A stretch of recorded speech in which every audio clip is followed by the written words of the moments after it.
Este é o Análise de Obras. E hoje nós iremos falar de Invictus, filme lançado em 2009, dirigido por Clint Eastwood. Meu nome é Henrique Oliveira. Meu nome é Francisco Parente. Esse filme a gente está analisando sobre a perspectiva de sociedades opressivas. E esse não é o único filme. A gente tem vários filmes que a gente vem analisando sobre o tema sociedades opressivas. Então vamos lá, Francisco, o que você achou? Esse filme, perto de outros filmes que a gente já viu aqui, é muito leve. Muito mais leve, não é um filme muito tenso, né? É um filme que deixa quase que de pano de fundo a ideia de sociedades opressivas. Mas é interessante que ele trabalha essa catarse, essa união pelo esporte, essa união por esse espetáculo que reúne uma nação, né? E fala como que a África do Sul acabou vencendo o Mundial de Rugby, sendo que eles eram um time muito fraco. Então eu achei que foi um filme interessante, assim, um filme que acho que dá muito o que pensar, principalmente no passado, quando foi Copa do Mundo, pensar no Brasil, que sempre tem essa vontade de ser ex-campeão. Também a nossa amiga Argentina, aqui do lado, que é um país com uma condição econômica muito frágil, muito delicada, e que venceu a Copa e foi uma festa, assim, uma coisa assim, milhões, nem milhares, milhões de argentinos na rua comemorando. Então eu acho que é interessante a gente pensar sobre essa perspectiva, né? Até que ponto isso é um pão e circo, uma distração, uma alienação, e até que ponto, como o Mandela propõe, é algo positivo para unir o país, né? Fazer a gente tentar acabar com essas diferenças e seguir em frente e poder tocar o barco sem esses conflitos, né? Como a gente viu aqui, esse já é o terceiro filme sobre a África que a gente vê, mas a gente já viu também o Hotel Ruanda e a gente também viu Gandhi, que tem uma parte que se passa na África. Então eu gostei, assim, eu acho que vai dar um pano pra manga legal pra gente discutir. Eu acho que a África do Sul é um país emblemático para falar de sociedades opressivas atualmente. Pelo menos é um país que tem esse histórico de racismo forte, que perdura até hoje, está aí. E a história do apartheid é meio que uma afronta, sabe? Porque o apartheid não foi desde sempre. É um país que foi segregacionista desde o começo. Mas era uma coisa assim, dito pelo não dito. Em 1948, entrou um partido no poder, eu não lembro o nome agora, entrou um partido no poder, simplesmente falou, não, peraí, vamos pôr lei nisso, vamos pôr regras nisso, vamos pôr um sistema racionalizado para separar o branco do negro, porque eles são inferiores. Então, é muito atual, 1948 foi outro dia, não faz nem 100 anos, e como pode ter escolhido racionalmente separar o preto do branco e ficou isso por 46 anos. Então, é muito tempo. E aí depois, então vem esse filme, que é o filme Invictus, que a gente já falou do filme Mandela. Você que está nos assistindo aí, por favor, se quiser entender mais, porque a gente já vem vindo de um debate, né, sobre a África do Sul. Então a gente falou de Mandela, Um Caminho para a Liberdade, explica bem essa história anterior a esse filme. Porque esse filme, o Mandela, ele já foi eleito, e aí então ele tem essa ideia fantástica de, por meio do esporte, fazer uma unificação do país. E aí eu queria que você falasse um pouquinho, Francisco, do que você acha dessa transferência que o povo faz para a equipe que é prestigiosa do país. Eles se sentem representados. E aí eu olhei, tem um psicólogo que deu nome para isso. É um fenômeno de você fazer uma transferência. Se o país ele é vitorioso, você se sente parcialmente vitorioso também. Essa questão da transferência e também da projeção é algo muito, digamos, muito fácil de ser acessível para o ser humano. Você vê um filme, você já compra aquele drama. Você vê um esporte, você já compra um lado, aquela tensão. Às vezes você acabou de ligar a TV, o time tá perdendo, você simpatiza com o cara, quer que ele vença, né? Você nem sabe qual é a história, mas né, você entra nisso, né? Você vai ver um drama no teatro, você compra aquela história. Então é interessante, porque isso é uma tendência do ser humano de conseguir projetar os seus dramas, né, suas questões, nisso que está acontecendo diante dele. Eu acho que é um modo que a gente tem de construção de empatia. Empatia é esse reconhecimento do eu no outro. Então eu acho que é uma capacidade que o ser humano tem de conseguir entender a narrativa de um espetáculo, por exemplo, no caso esportivo, e você conseguir relacionar sua história com aquilo que está acontecendo. A vitória, o esforço, o adversário, o clima de tensão. É interessante isso, né? Porque muitas vezes a gente não consegue alívio para as nossas tensões no dia a dia. Isso é um problema. Então, quando a gente está diante de um espetáculo desse, a gente consegue atingir esse esse alívio. A gente consegue atingir essa realização que a gente não consegue ter no dia a dia, né? Tinha até um psicanalista, se eu não me engano, quem pensou isso foi o William Reich, e ele dizia que a curva de tensão do cinema é semelhante à curva de tensão do coito. Vai aumentando a excitação, entra na excitação, você tem o gozo, e aí abaixa. O cinema vai aumentando a tensão, tem o clímax e abaixa a tensão, né? Não acaba do nada, tem um descansa, a excitação abaixa. E acho que no esporte é a mesma coisa. Então é esse clima que vai subindo, muitas vezes a gente não tem esse gozo, a gente não consegue atingir esse alívio, esse desestresse. Muitas vezes a gente é interrompido ali. Por isso muita frustração. Então quando você liga a televisão, quando você vai ao estádio ver, é garantia de que aquilo vai ter um fim. Alguém vai vencer. Talvez você se frustre, claro. Mas se não houver essa possibilidade, não há tensão e não há o gozo. Porque a gente falou bastante sobre o mal-estar, né? A gente tem falado sobre sociedades opressivas. Então, se existe um mal-estar... Outro dia a gente estava conversando aqui, você falou assim, mas que importa se 10 pessoas de um time correm contra 10 do outro e ganham outro do outro? Que importa? Se for pensar racionalmente, não importa. Porque você nem conhece aquelas pessoas, é tudo contratado, é tudo pago, a gente que ganha salários milionários, é tudo fake, é tudo falso. Mas existe esse fenômeno, e esse fenômeno é real. É um fenômeno em que a pessoa faz uma transferência danada e cria um alívio. Então, mesmo aquela cena sendo toda falsa, mas ela cria um alívio, e não é um alívio individual, é um alívio coletivo, ela presta um bem para a coletividade. Ela presta um serviço. Não sei se é um bem, porque sempre vai ter um time ganhando e outro perdendo, né? Alguém vai sair mal da história. Mas ela presta um serviço. E aí, nesse filme, mostra ainda dentro de uma narrativa interessante, que é um político pegando uma nação detonada, que é a África do Sul, que vem de um apartheid, de uma opressão danada. O negro está sendo oprimido por 50 anos, sistematicamente. Ele tem uma visão e fala assim, não, em vez de o oprimido se tornar o opressor, que é o que a gente já falou várias vezes isso daí, né? Porque, na verdade, os negros estavam sendo oprimidos. Qual que era a característica normal? O negro entrar no poder, tira todas as terras dos brancos, coloca todo mundo na cadeia e inverte essas leis aí para eles serem os oprimidos. Tanto que a família do Matt Damon achava que isso ia acontecer. Não, e os negros quando eles viram a aposta, né? Quando tem aquela reunião também lá que eles vão decidir sobre as questões dos esportes em geral, a ideia é, tira todos esses brancos da cena, tira todo mundo da cena. E aí o cara não. O cara, de forma talvez conciliadora, visionária, fala, não, vamos aproveitar o esporte do branco, porque o rugby era esporte do branco, os negros não sabiam nem as regras. É que nem nós, porque nós não sabemos as regras. Né? E simplesmente vamos fazer esse esporte virar um guarda-chuva grande e vamos pôr os negros debaixo dele também. E vamos conciliar, porque afinal de contas, se a gente não fizer essa conciliação, a gente é capaz de fazer mal a muita gente, porque quem tem as terras são os brancos. Quem tem o dinheiro são os brancos. Os meios de produção estão nos brancos. As armas militares estão na mão dos brancos. A gente só tem quantidade de pessoas. Vai ser um monte de gente negra virando bucha de canhão. Não, espera aí. Vamos conciliar. E aí ele pegou essa ideia que é quase uma metáfora, que é um esporte nacional, e vamos expandir lá. Não parece uma sacada aí tanto? Uma sacada política e visionária até? É interessante, né? Porque esse filme ele mostra o Mandela como um cara do cálculo político mesmo. Quando ele tá no cálculo, a mulher ela fala, por que você gasta tanto tempo com essas minorias, né? Que são os brancos. Ele fala isso que você acabou de falar, né? Que eles controlam a economia e o exército. Simples assim. Por esses dois motivos, né, razoáveis, né?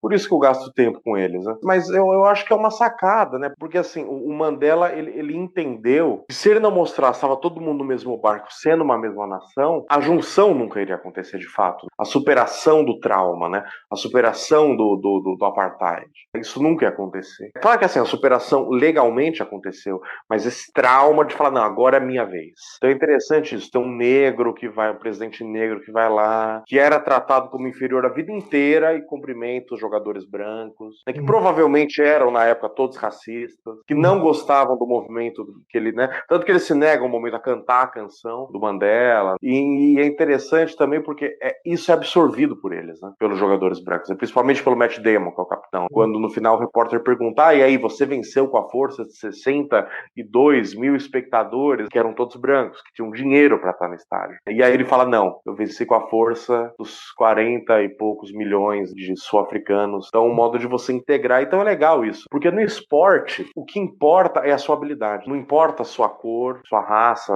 seu gênero, sua nacionalidade. O que importa é a sua habilidade. contrário. Tem aquele momento que parece que o que importa é aquela virtude esportiva sendo exercida naquele momento. Então é um modo de você driblar isso e falar, África, olhe para cá, nós estamos representados nesse time. Eu acho que tem um fator humano que é interessante no esporte. Lógico que uma pessoa muito hábil consegue fazer. Só que no esporte coletivo, você precisa da tua habilidade e a habilidade do outro. Eu não sei se eu comentei isso já com você, mas eu joguei tênis de mesa há muito tempo. Eu tinha um monte de medalhas, tinha uma sacola de medalhas. Eu joguei muito tempo e ganhei muito, perdi muito, mas eu joguei muito. E o fator emocional diz muito. Então, se você joga bem, você está treinando, você todo dia jogou bem, mas se você emocionalmente está instabilizado, você vai lá e joga mal pra caramba, né? Então, eu acho que esse suporte, esse apoio que o público dá para o jogador faz diferença. Tanto a pressão de ter que jogar bem, como a questão de você estar acolhido. Eu acho que não é só a habilidade, tem essa questão de realmente ter um pouco de afeto na história, nessa equação aí. Tanto que o filme coloca que esse é o fator que fizeram eles ganharem, né?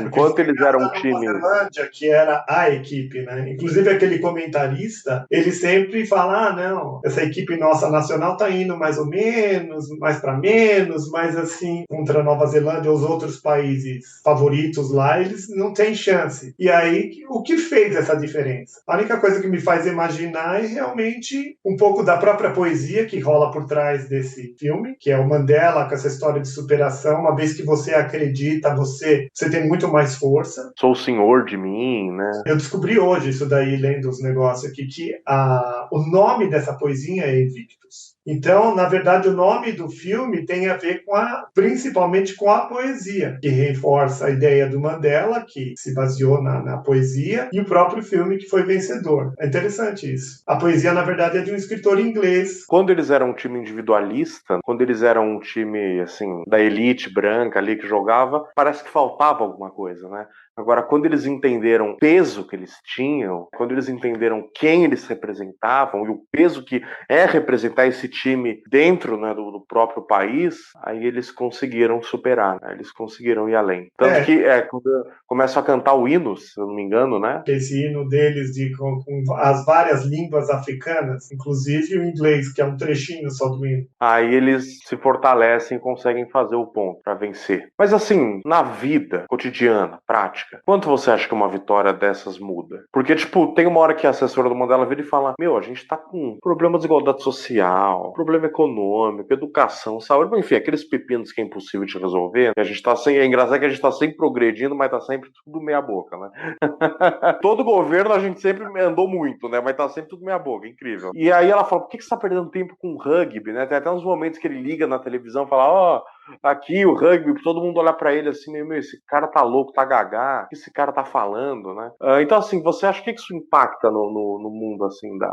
Eu acho que impacta muito, muito, muito, muito, muito, sabe? Porque imagina numa sociedade racista, onde o negro tava 90 e tantos por cento da população, quantidade de pessoas, tá subjugado sobre 8% da população. E aí, como você inverte isso? Se você olha pro outro, você sendo branco, olha pro outro e fala no outro, ele é inferior, ele é menos. Então, o problema é um problema que antes do dinheiro, antes do problema político, antes de, seja lá, tudo contra problema que existe no mundo, existe a questão da narrativa. A narrativa interna que rola na cabeça do branco é que o outro é menos. Vou dar a mão para ele? Não posso dar a mão para ele. Eu não vou sujar a minha mão dando a minha mão para ele. Agora é interessante ver o Mandela, até inclusive, a capacidade que ele tinha, inclusive, de não ser menos. Quando ele se tornar presidente, ele vai lá, dá a mão, e mesmo com o outro, com essas mentalidades na cabeça, ele tá lá com uma postura forte e firme de sim, somos iguais. Porque é difícil você ser menos, estabelecido oficialmente como menos, e você ter essa autoestima de se pôr de igual para igual. Imagina você pegar uma pessoa que realmente, um penitenciário, que não é o caso do Mandela, né? Mas pegar um penitenciário, uma pessoa pobre, humilde, ignorante, e ter a inteligência e a autoestima para ir lá ser presidente e de lidar de igual para igual. É difícil. E você, como uma pessoa da língua, né, que lida com questão da semiótica e tudo mais, a questão de como a pessoa olha o mundo é muito grande. O que ele precisava fazer antes de qualquer coisa, antes de resolver o problema do trinco na rua, do prédio que está caindo, da economia que Era unir a nação. era dar uma consertada nessa narrativa, porque ela estava muito dispar. Ele tinha que resolver esse pepino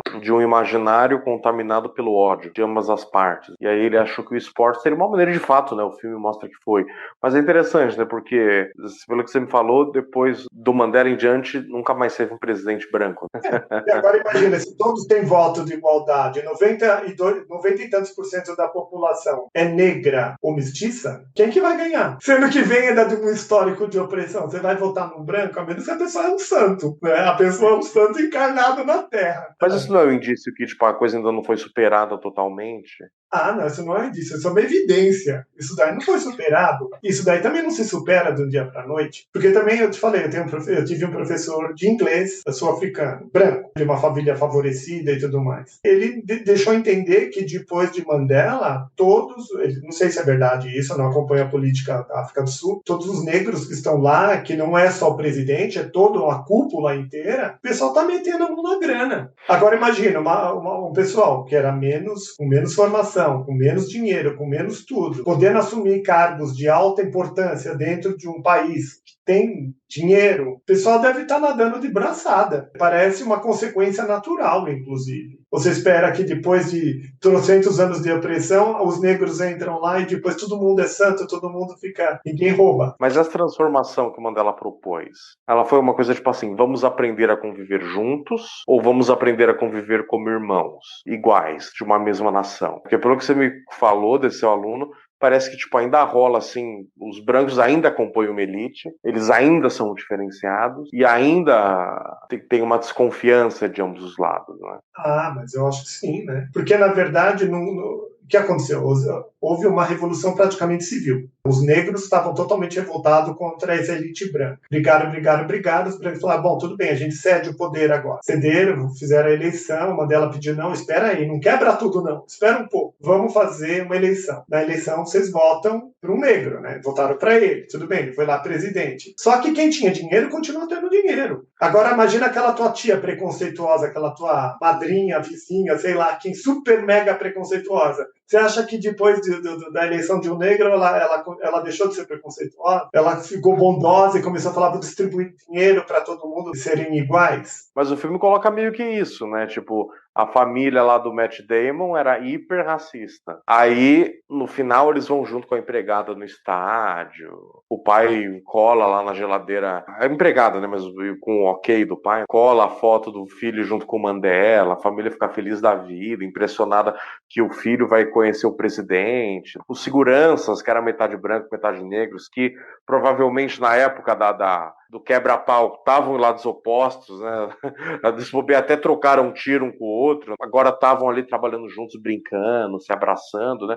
O filme parece que mostra que, tipo, no final, o Mandela, ele foi o cara que conseguiu fazer isso, superamos, né? E é isso eu aí, acho né? que alguma medida, porque o que acontece? Tem pessoas que são mais propensas ao não preconceito, a mudar a forma de pensar e a mudar a forma de perceber as coisas. Então, o que acontece? Se eu fosse diretor desse filme, eu venderia esse mesmo peixe. Eles se abraçam, eles conquistam. Olha só, conseguiu abrir um espaço numa coisa medonha. Uma coisa medonha. Eu sou bom, você é nada. Eu sou bom, você é nada. Então, você nada, fica aí. Você não chega nem perto porque você fede. Sabe? Uma coisa assim, bem medonha mesmo. Aquele começo, os meninos brancos jogando rugby e os negros no cercadinho jogando futebol. Não, mas ali do é outro lado.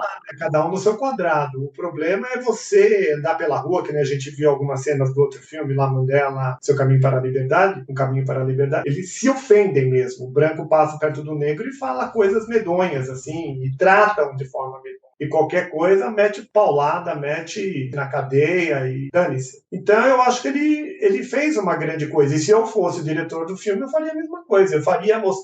Eu mostraria que é possível fazer um deslocamento psicológico. Mas o deslocamento, na real, deslocou tudo? Lógico que não deslocou, deslocou um pedacinho. Você tem um caminho desse tamanho, você deslocou um negocinho, porque o resto não desloca. Aquela tua vizinha preconceituosa vai continuar... Vai morrer preconceituosa. Soltando espuma de raiva e falando que o outro não vale nada, que o outro é um lixo, que é um absurdo ela ter que dividir o país dela com essa gentalha. E muitos negros também vão continuar ainda oprimidos, pequenininhos, se sentindo nada perante semelhante ao sistema porque ele veio desse lugar. Você não aperta o botão mágico e tá todo mundo...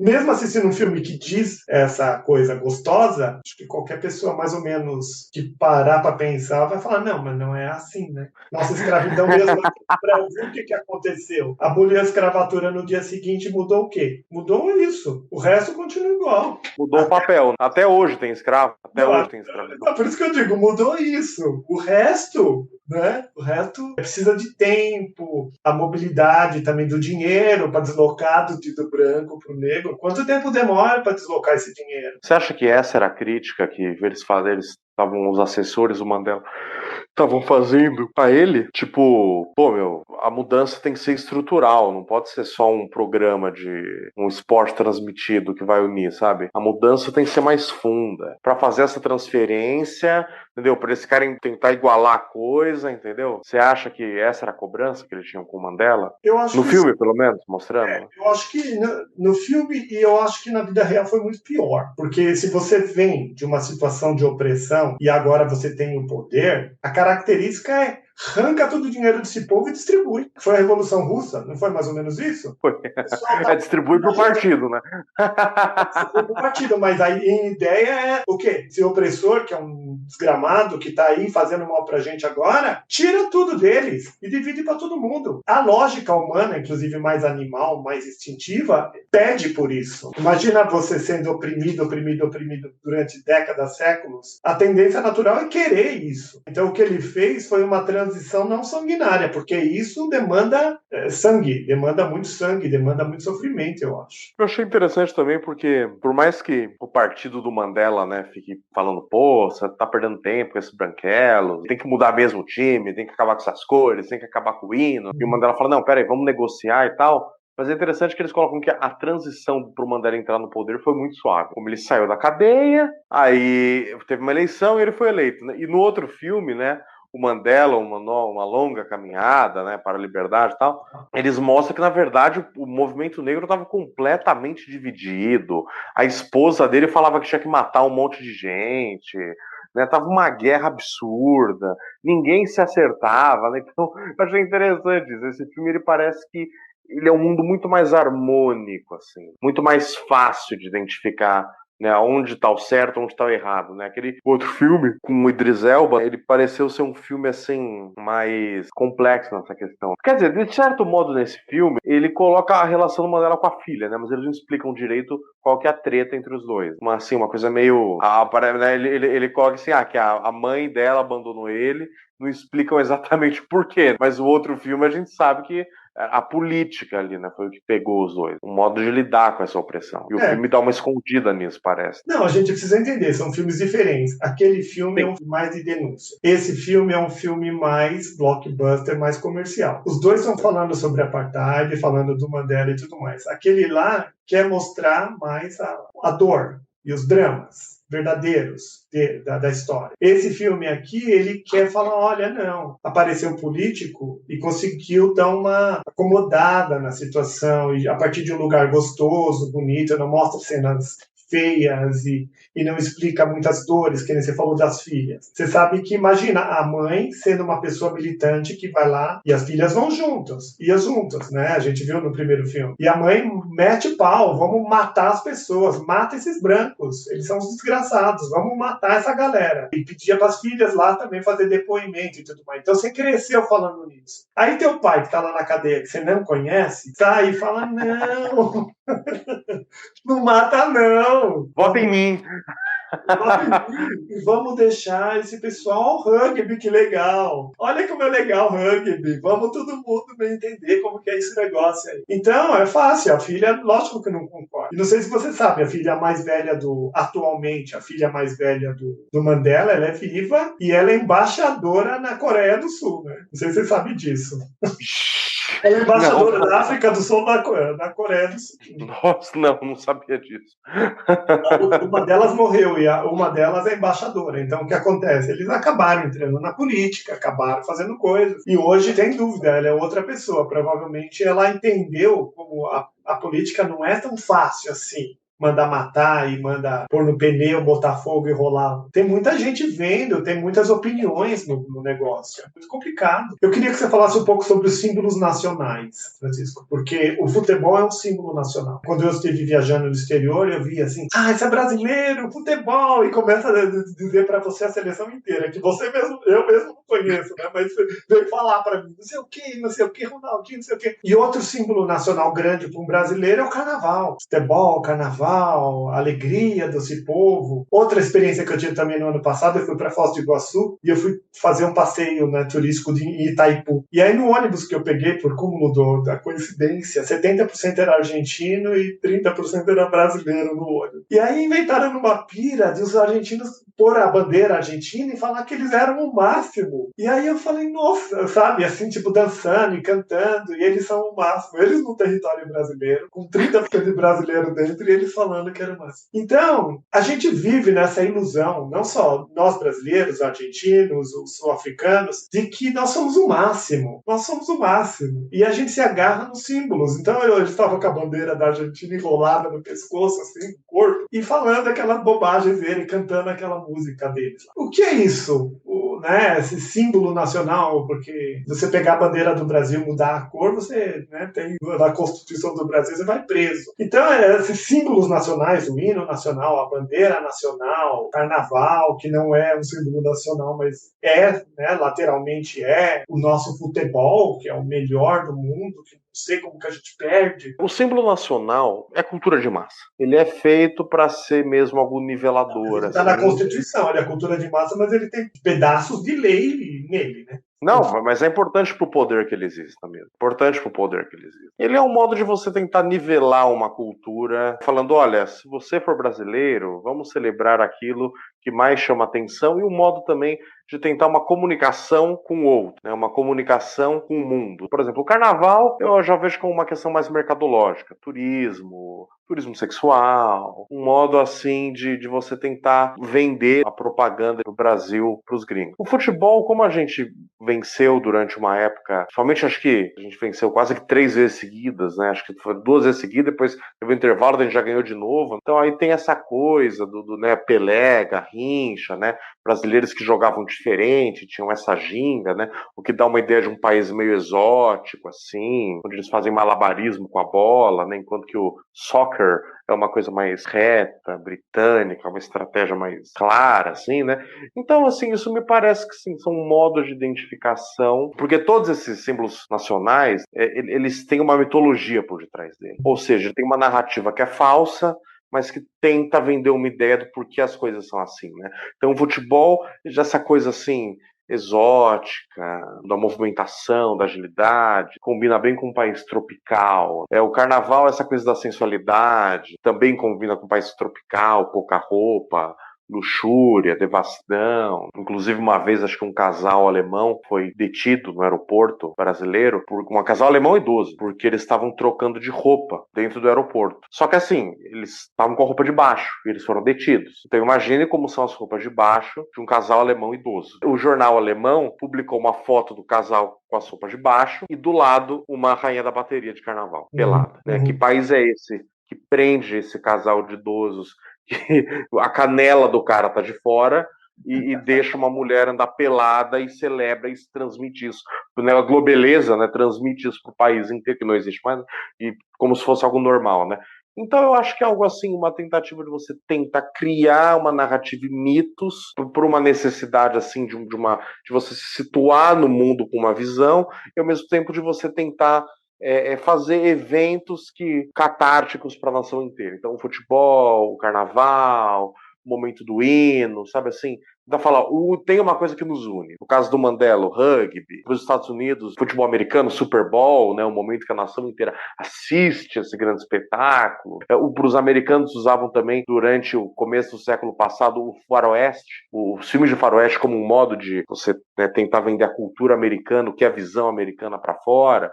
Muitos países optam também pela culinária, o Japão pelos mangás e tal. Então, assim, para mim são elementos da cultura, mas muito superficiais, e deles é construído uma mitologização genérica para uma identificação interna e externa. O que é superficial, a gente falou, né? O negócio lá é tudo um engodo. É um baita de um engodo colocar um país inteiro embaixo do guarda-chuva do rugby. É um engodo, mas é um engodo que precisa e funciona. E talvez foi promover uma transição necessária. O ser humano é muito frágil de cabecinha, então se você fizer uma historinha, conta uma historinha bonitinha, as religiões também assim, né? Você conta uma historinha bonitinha. As religiões. E aí você leva milhares de pessoas na mesma região, para o mesmo direcionamento, mesma direção. Então, as religiões também em alguma medida são historinhas bonitinhas, né? A gente mesmo quando estuda lá Pedro I, Pedro II, né? Tudo construído, os quadros são construídos, a figura deles é construída. É tudo construído, é tudo historinha. Então você, como uma pessoa da comunicação e da semiótica, acho que é importante para o ser humano, né? Eu, se fosse o presidente, falar, bom, vou te contratar, Francisco, porque você me ajuda a inventar um monte de historinha bonitinha para emplacar milhões. Emplaca esse milhão, esse tanto aqui, esse estado aqui, essa galera aqui subversiva, vamos inventar uma historinha. O que você acha de ser contratado para inventar historinha? Já tem muita gente fazendo isso. Hoje em dia, com as redes sociais, o que mais fazem isso? Mitologia pura, o tempo inteiro. Essa narrativa que não tem fundamento, que se justifica por si mesma, né? Que o Barthes falava no Mitologia, né? Ele tem um livro, né? O Roland Barthes, onde ele coloca assim várias mitologias, tipo a ideia de comer carne. Né? Tem um mito, né? Comer carne você tem que saber comer carne. A carne tem que estar sangrando. Vinho, você tem que saber tomar vinho. Então ele pega vários elementos assim, ele vai destrinchando por que essas coisas aparecem como algo natural, mas na verdade é uma construção. Mas é sempre interessante pensar que esses símbolos, eles são uma carta de visita superficial. Por exemplo, você falou das religiões, o próprio catolicismo. A gente sabe o que é do catolicismo? Cristo nasceu no Natal, morreu na Páscoa. E se você faz algumas coisas feias, você vai para o inferno. Mas o catolicismo é uma religião muito complexa, é uma filosofia, uma visão de mundo muito rica, né? Tem debates ali muito acalorados, muito difíceis, né, de ser entendidos o que é a graça de Deus e tudo mais, né? Eu sou ateu, mas tem amigos meus que são católicos, então eu acabo tendo esse contato. E acho que nessa questão da cultura é a mesma coisa, entendeu? Só que o problema é que é tão superficial que eu acho que acaba assim, uma coisa meio, acaba alienando, acaba naquilo mesmo. E o Brasil é o país do futebol, tá, e o que mais? Peraí, o país do futebol, peraí, o Brasil é o país do Machado de Assis, o Brasil é o país do Guimarães Rosa, do Nelson Rodrigues, o Brasil é o país do cinema novo, Glauber Rocha, Rui Guerra, o Brasil é o país do futebol e ponto. Então, mas assim... é um guarda-chuva para todo tamanho, né? O Brasil, o país do futebol, é um guarda-chuva desse tamanho. Agora, tem gente que se sente também valorizado, apreciado e exaltado por conta de estar debaixo do guarda-chuva de um cineasta desse aí. O problema é a questão da transferência, dessa necessidade humana. As religiões levam milhões de pessoas e consegue apaziguar. Imagina se não existisse, o que seria? Porque o pessoal não é racional, o povão não é racional. Se você não tivesse umas narrativas para poder dar uma contornada nessa história, eles viveriam sobre o quê? São seres... Imagina a quantidade de brasileiro que existe, que tem, assim, semi-analfabeto ou beirando analfabetismo. O que tem na cabeça dessas pessoas? Um animal? Um instinto? Acho que todos nós somos. Nenhuma, como é que eles vivem? Ia ser o quê? Selvagem?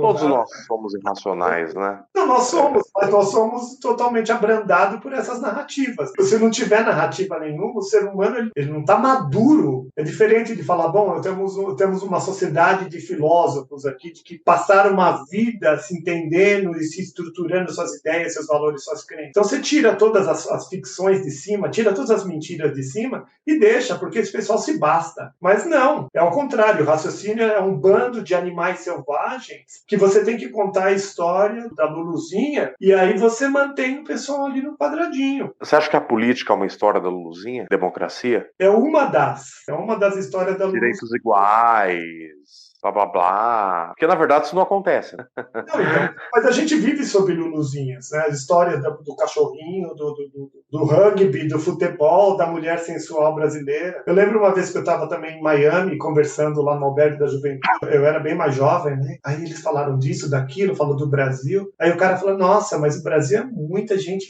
feia. Nossa, eu entrava naquelas estações de trem, naquelas estações de trem, assim, vinha aquele monte de povo, assim, e que gente feia. E aí é interessante porque eu tomei as dores daquilo e eu lembro que eu virei na hora e falei assim, mas a mulher brasileira é muito linda, a mulata. Aí ficou um constrangimento na conversa, assim, de um que tinha vindo para o Brasil, tinha experienciado o Brasil com os olhos europeus dele. Bonito talvez seria andar em Estocolmo com um monte de loira de olhos azuis, com gente de terno e tudo mais. Talvez isso era bonito. E aí ele andou aqui na Estação da Luz, provavelmente viu aquele monte de gente vindo do jeito que elas são, ele achou tudo muito feio. E eu, na minha cabeça defensiva e condicionada, mas a mulher brasileira é linda, a mulata, né? A gente imagina aquela mulata do Sargent Kelly, daquele enorme, só existe algumas, poucas, com um seio desse tamanho, com uma bunda desse tamanho, isso que é bonito. E hoje, olhando em retrospectiva, eu falo assim, nossa, mas que barato de gato que é esse? O cara com o preconceito dele, eu com os meus,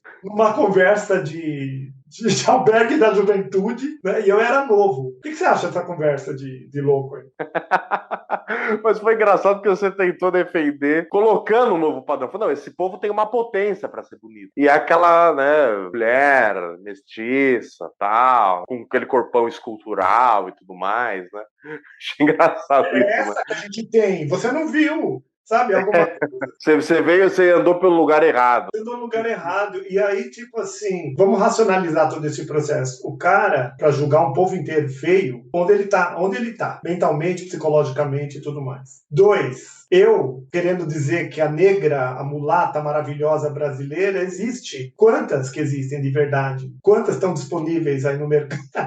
Então, por isso que eu digo, hoje olhando em retrospectiva, aí eu falo, nossa, como a gente é. A gente somos serizinhos frágeis e carentes de narrativas. Então, mas é interessante isso, né? Porque assim, no capitalismo, o capitalismo, né, ele é um regime moderno, econômico, que tem seu impacto político. É um momento onde a religião se enfraquece, é um momento onde a tradição se enfraquece, mas o consumo vira essa válvula de escape. Então, o consumo vira esse lugar de fabricar mitologia. Então, no final das contas, o rugby, o futebol é um negócio. O carnaval é um negócio. A beleza, o padrão que você estava falando há pouco, então você falar quantas estão no mercado, né? Seja, né, por exemplo, no mercado dos afetos, é um negócio. Então parece que nesse mundo que a gente está, a ficção é construída com base no consumo. O consumo é esse lugar nivelador. Tudo tem que passar pelo crivo do consumo para conseguir virar uma cultura de massa. A cultura brasileira, a identidade brasileira, está numa camisa vendida pela FIFA. A unidade que o Mandela quer construir está num programa de esporte televisionado por uma emissora de televisão. Então, o capitalismo, eu acho que o sucesso que ele teve foi que ele entendeu como você consegue capitalizar em cima dessa necessidade que é você criar ficções. O capitalismo, ele sem dúvida se vale muito, ele capitaliza em cima disso, né, das narrativas e das invenções dele. Ele tira proveito disso, ele é um oportunista dessa situação. Mas eu estou percebendo que isso está em todos os lugares.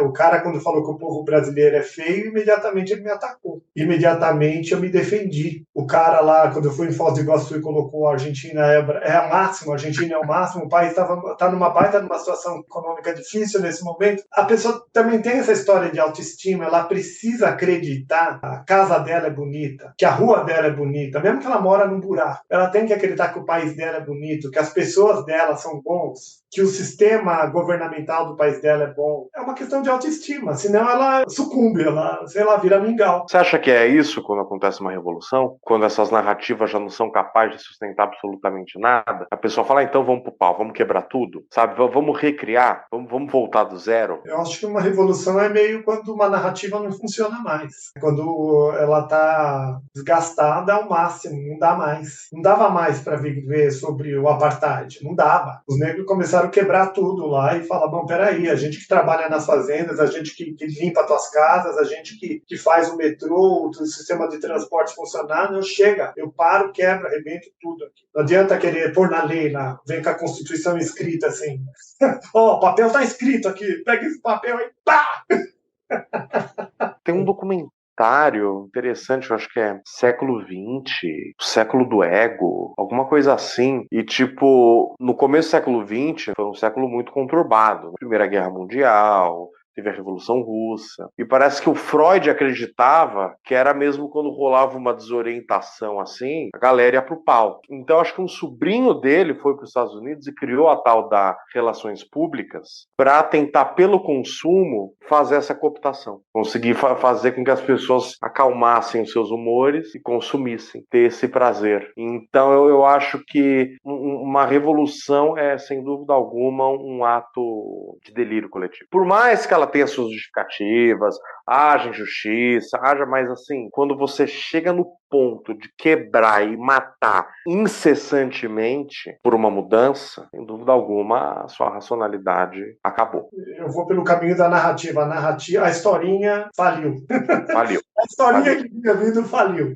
Porque eu acho que nenhuma história, assim, por mais que tenham revoluções, que né, tem. Quando a gente aprende a Revolução Francesa. Ai, porque os iluministas escreviam e falavam pro povo, e porque, mas pro estopim acontecer, eu não acho que foi porque o cara leu um livro de um iluminista e decidiu fazer uma revolução. Uma sociedade 90% analfabeta. Que mané iluminismo, que...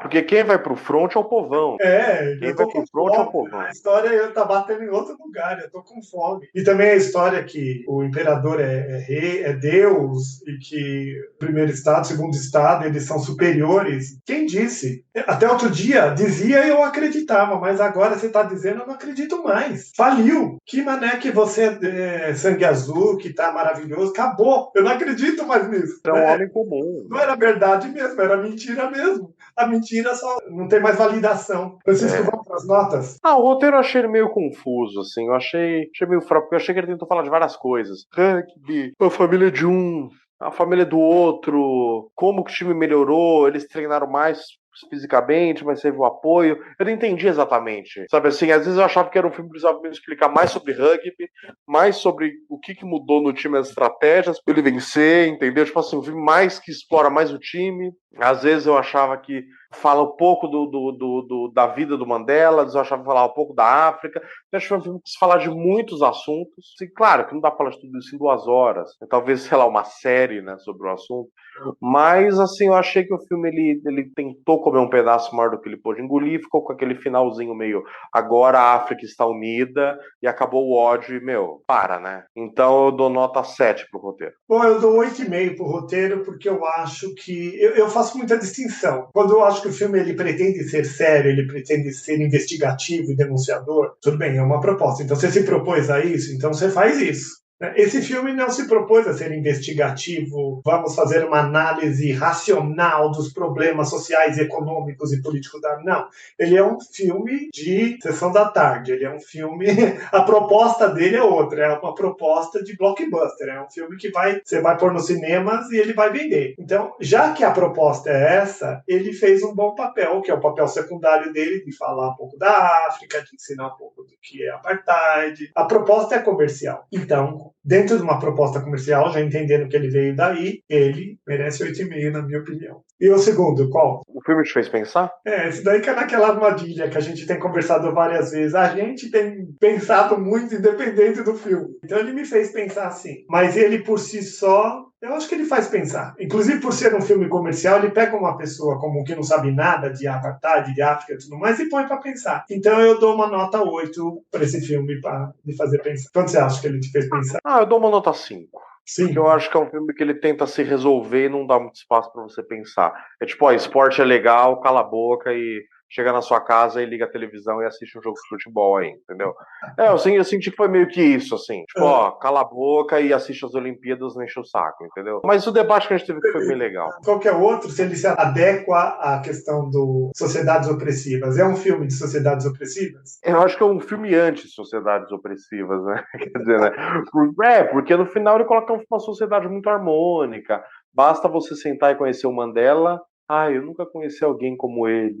Que maravilha. Nossa, acho que agora eu vou jogar os meus 30 anos de ser um cara altamente racista e vou mudar minha percepção, eu vou aprender o hino que eles criaram, sabe, assim, uma coisa meio... Mas ele fala dessa coisa do esporte que eu acho que é legal, né? A gente ainda não tinha entrado nisso, e é um tema importante. Quer dizer, acho que nos Jogos Vorazes, acho que a gente comentou algumas coisas, né, talvez, mas a gente bateu mais essa ideia do pão e circo, mas foi legal, cara.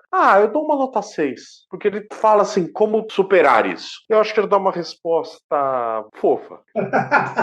Não, eu acho que é interessante, porque a gente tem falado de sociedades opressivas, a gente tem que ver como a opressão funciona e como você soluciona a opressão. Então a gente falou algumas vezes sobre como soluciona. Quando a gente falou de Forrest Gump, a gente falou da contracultura, com uma tentativa de amalgamação, barará, barará. Então, é uma tentativa, porque como resolve? É só jogar ácido na história, tocar fogo e tocar um barril em cima? Não, tem que encontrar soluções. E eu acho que esse filme ele apresenta alguma solução. Teve um líder que ele foi, além de ele ter sido muito oprimido, ele conseguiu fazer um processo conciliatório. Então, ele passou um pano quente, criou um guarda-chuva maior e fez a coisa acontecer. As sociedades opressivas, indiretamente. Então, nota 6,5. Então é isso, pessoal. Espero que vocês tenham gostado do nosso bate-papo. Se vocês gostaram, depois manda a nota, que nota que vocês dariam para cada um desses 3 itens, né? E outras opiniões quaisquer que vocês tiverem. E lembre-se de se inscrever no nosso canal, comentar esse vídeo, deixar o seu like, assistir os outros vídeos